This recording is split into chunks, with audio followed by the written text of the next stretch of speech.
영화 어떻게 보셨는지 일단 여쭤보고 싶습니다. 정확하게 기억이 안 나는데요. 독일의 현재 모습을 아니면 뭐 최근의 모습을 보여주는 그런 영화다라고 생각했고, 필름 포럼에서 이 영화를 그 독일 통일과 관련돼서 네. 얘기를 좀 해주셨으면 좋겠다 그래서 스크리너를 보내주셨는데, 통일 이후 독일의 문제, 뭐 독일의 상황, 많은 것들이 네. 이렇게 들어오더라고요.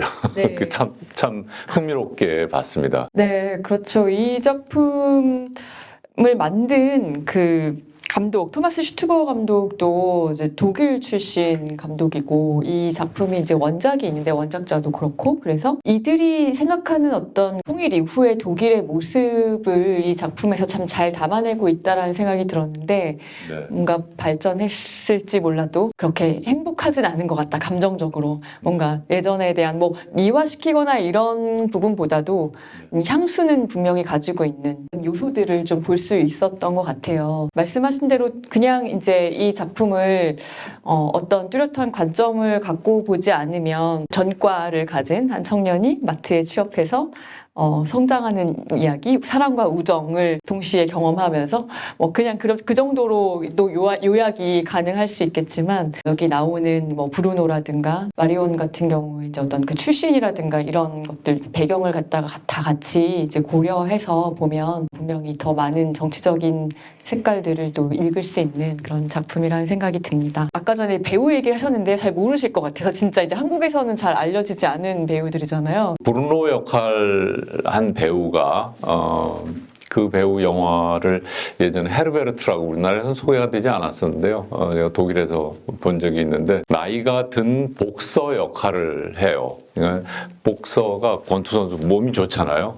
권투 젊었을 때는 막 챔피언도 하고 그런 친구인데, 나중에 나이가 드니까 퇴물이 된 거죠. 그러니까 이렇게 좀 소외된 사람들, 그런 얘기를 이 슈투버 감독이 많이 표현한 게 아닌가 하는 생각이 드는데요. 이 작품이 처음에 그 뭐 첫 장면에서 너무 명확하게 이 대형 마트를 하나의 소우주로 설정을 하고, 여기서 이제 일어나는 일들을 정말 찬찬히 묘사하겠다라는 그 어떤 감독의 계획을 이미 보여준 것 같아요. 그리고 그걸 이제 영화 팬들이라면은 좀 같이 연상시켜서 생각하실 수 있는 음악까지도, 아름답고 푸른 도나우라는 그 왈츠가 흐를 때는 보통 이제 영화 팬들은 그 2001 스페이스 오디세이를 생각을 하거든요. 이제 우주를 유영하는 그 모습들을 보여줬을 때, 그게 이제 너무나 작은 공간으로 이제 축소돼서, 사실 거기 또 그 안에서의 또 공간들이 여러 군데가 보여지는데, 뭐 휴게실도 보여지고, 뭐 냉동 그 보관소 뭐 이런 데도 보여지고, 이제 그런 것들도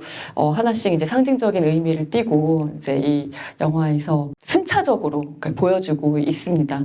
이제 여기서 한 청년이 새로 입사를 하고, 그리고 그 청년은 말이 없죠.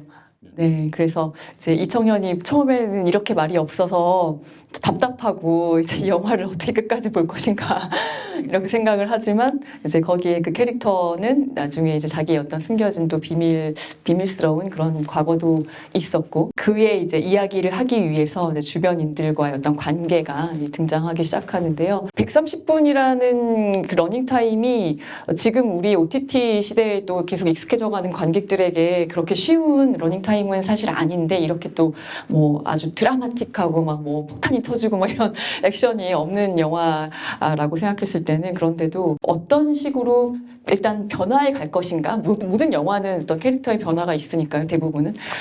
그리고 어떻게 관계가 변화해 갈 것인가에 이제 초점을 두고 이렇게 보게 되는 것 같아요. 그래서 아까 전에 이제 독일 통일 이후의 어떤 그 삶의 변화 같은 것들에 좀 초점을 두고 봤을 때 좀 다른 점들이 보였다는 거 하셨었는데, 네, 그 점을 조금씩 이제 말씀을 해주시면 좋을 것 같습니다. 이 영화 제목 아까도 말씀드렸습니다만은 인디 아일, 우리말로는 번역이 안 돼 있고 독일말로는 인덴 갱엔이라고 돼 있거든요. 그러니까 저는 그러니까 아일, 갱에라고 하는 게 좀 좁은 길 이런 걸 의미하는데, 오늘 영화를 다시 이렇게 큰 화면을 보면서 대형 할인마트 안에 그 공간들, 그렇게 상품과 상품이 진열된 사이의 길, 거기에서 일어나는 여러 가지 일들이라는 의미로 한 것 같은데, 이 상품을 지령하는 진열대를 장벽처럼 저는 느꼈어요. 1989년에 이제 베를린 장벽으로 이제 얘기가 되죠. 왜냐하면 베를린에서 그 일이 제일 먼저 일어나서 그렇게 얘기를 하는데, 11월 9일 날 베를린 장벽이 89년에 무너지고 90년 10월 3일 우리나라 개천절하고 똑같아서 네. 좀 그런 외우기 좋은데요. 독일 통일이 이루어집니다. 동독 사람들은 그 당시에 서방 세계로는 나가질 못했어요. 그리고 뭐 헝가리, 폴란드 이런 데로만 이제 갈 수 있었는데, 거기 서독 대사관에 들어가서 망명을 신청하고, 그러니까 동독 사람들이 기차를 타고 서독으로 갑니다. 그러면서 이제 독일에 큰 변화가 일어나기 시작하는데, 사실은 그 사건 때문에 동서독 통일의 단초가 마련됐었던 겁니다. 근데 이제 우리는 거기까지는 이제 생각을 안 하는데, 그 당시에 동서독 그 분단의 역사에 있어서 89년 여름에 있었던 그 독일 동독 사람들의 서독 대사관에 들어가서 이렇게 망명 신청을 했다 그래야 되나, 하여튼 들어갔던 이 사건은 동서독 역사에서 큰 흐름이 될 것이다 했는데 11월 달에 장벽이 무너지더라고요.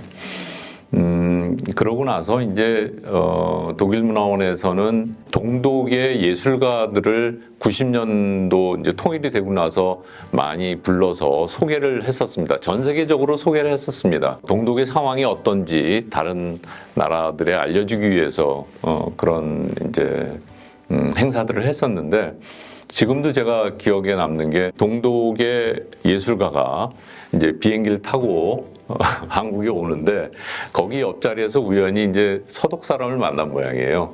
그래서 뭐 이렇게 얘기를 서로 하면서 어떻게 가게 됐냐, 뭐 그래서 독일 문화원이 초청을 하고 뭐 이렇게 가게 됐다 그랬더니, 이 서독 사람이 자기한테 뭐라 그러냐면, 내가 낸 세금으로 넌 이렇게 놀러 다니냐, 이런 식으로 막 얘기를 해서 상당히 기분이 나빴다, 그런 얘기를 하더라고요. 동독 사람들은 서독 사람들보다 월급을 법적으로 적게 받았어요. 법으로 정해서 처음엔 차이가 좀 많이 났었고 점점 줄어들어서 나중에 이제 뭐 같아졌을 텐데, 여주인공은 이제 남자가 무슨 일을 하는지 몰라도 뭐 꽤 괜찮은 집에 살지만 대부분 못 살잖아요.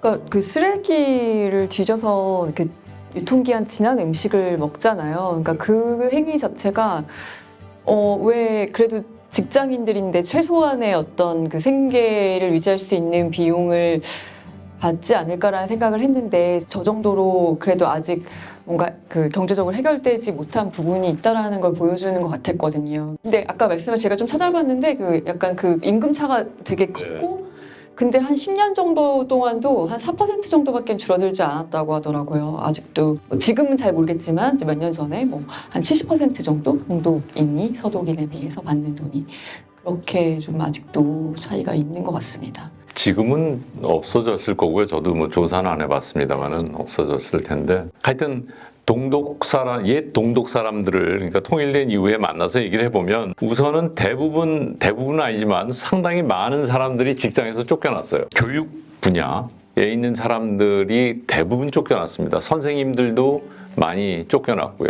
그 사람들 이제 재교육을 통해서 이제 다른 일들, 허드렛 일들을 하고 그랬는데, 그런 것 때문에 동독 시절이 좋았다라고 얘기하는 사람들도 상당히 많이 만났습니다.